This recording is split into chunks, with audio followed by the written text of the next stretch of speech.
America చరిత్రలో అత్యంత ఘోరమైన ప్రకృతి విపత్తుగా భావిస్తున్న లాస్ ఏంజల్స్ ప్రాంతంలో మంటలు ఇంకా అదుపులోకి రాలేదు. పొడి వాతావరణం అగ్నికి ఆజ్యం పోస్తుండగా కార్చిచ్చు విస్తరిస్తూనే ఉంది. శాన్ ఫ్రాన్సిస్కో అంత విస్తీర్ణాన్ని దావానలం చుట్టుముట్టి బూడిదగా మార్చేస్తుంది. అమెరికాతో పాటు మెక్సికో నుంచి అగ్నిమాపక దళ సిబ్బంది వచ్చి మంటలు ఆర్పేందుకు శ్రమిస్తున్నారు. ఆఖరుకు జైల్లో ఉండే ఖైదీలను సైతం రంగంలోకి దించారు. లాస్ ఏంజల్స్ లో మృతుల సంఖ్య 24కు పెరిగింది.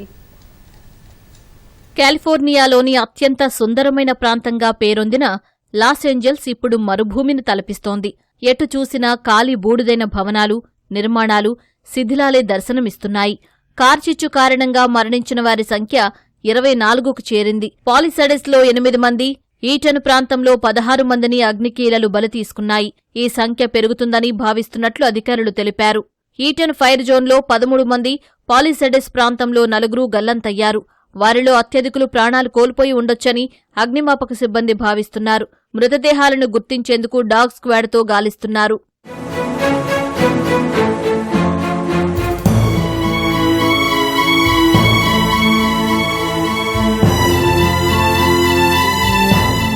లాస్ ఏంజల్స్లో వేలాది ఇళ్లను దగ్ధం చేసిన మంటలను ఆర్పేందుకు అగ్నిమాపక సిబ్బంది అవిశ్రాంతంగా పోరాటం చేస్తున్నారు. 8 నెలలకు పైగా సరైన వర్షపాతం లేకపోవడంతో లాస్ ఏంజల్స్ పరిసరాలు పొడిగా మారి ఇప్పుడు కార్చిచ్చు నరకం చూపుతోంది. ఈ వారం బలమైన గాలులు తిరిగి రావచ్చని తెలిపిన వాతావరణ విభాగం ప్రమాదకర వాతావరణం ఎదురుకానుందని హెచ్చరించింది. బుధవారం వరకు రెడ్ అలర్ట్ జారీ చేసింది. మైదాన ప్రాంతాల్లో గంటకు 80 కిలోమీటర్ల వేగంతో బలమైన గాలులు వీస్తాయని, పర్వత ప్రాంతాల్లో గంటకు 113 కిలోమీటర్ల వేగంతో గాలులు వీస్తాయని వాతావరణ విభాగం తెలిపింది. గాలుల ద్వారా వ్యాపించే మంటలను అరికట్టడానికి 70 అదనపు నీటి ట్రక్కులు వచ్చాయని లాస్ ఏంజల్స్ అగ్నిమాపక దళ అధిపతి ఆంథోనీ మరోన్ చెప్పారు. ఆదివారం నాటికి పాలిసడెస్, ఈటన్, కెన్నెత్, హార్ట్స్ ప్రాంతాల్లో 160 చదరపు కిలోమీటర్లకు పైగా మంటలు విస్తరించాయని అగ్నిమాపక శాఖ తెలిపింది. ఈ మొత్తం విస్తీర్ణం శాన్ ఫ్రాన్సిస్కో అంత ఉంటుందని అధికారులు వెల్లడించారు. పాలిసడెస్లో 11% వరకు మంటలను అదుపు చేశారు.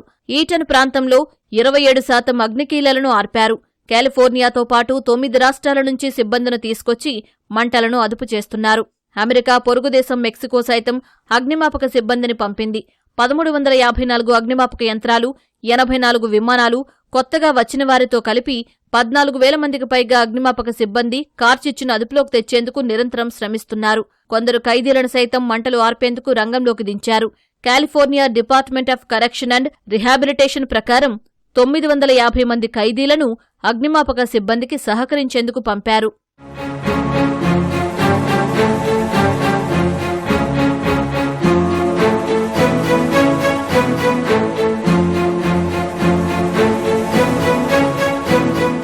పాలిసడెస్ ప్రాంతంలో ఇంకా మంటలు విస్తరిస్తూనే ఉన్నాయి. మంటలు ఆహుతి చేసిన ప్రాంతంలోని బూడిదలో సీసం, ఆర్సెనిక్, ఆస్బెస్టాస్ వంటి హానికరమైన పదార్థాలు ఉండవచ్చని, అటువైపు వెళ్లవద్దని అధికారులు హెచ్చరించారు. లాస్ ఏంజల్స్ కౌంటీలో 1,50,000 మందిని తరలి వెళ్లాలని ఇదివరకే ఆదేశించారు. లాస్ ఏంజల్స్ ఉత్తరాన 12,000కు పైగా నిర్మాణాలు దగ్ధమయ్యాయి. ప్రజలు ఖాళీ చేసి వెళ్లిపోయిన ఇళ్లు మంటల్లో దెబ్బతిన్నాయో లేదో గుర్తించేందుకు వీలుగా ఆన్లైన్ డేటాబేస్ ఏర్పాటు చేస్తున్నారు. ఆక్యువెదర్ ప్రాథమిక అంచనాల ప్రకారం $135 బిలియన్ నుంచి $150 బిలియన్ ఆస్తి నష్టం సంభవించింది. అమెరికా చరిత్రలో అత్యంత ఘోరమైన ప్రకృతి వైపరీత్యంగా ఇది మారుతుందని అధికారులు అంచనా వేస్తున్నారు.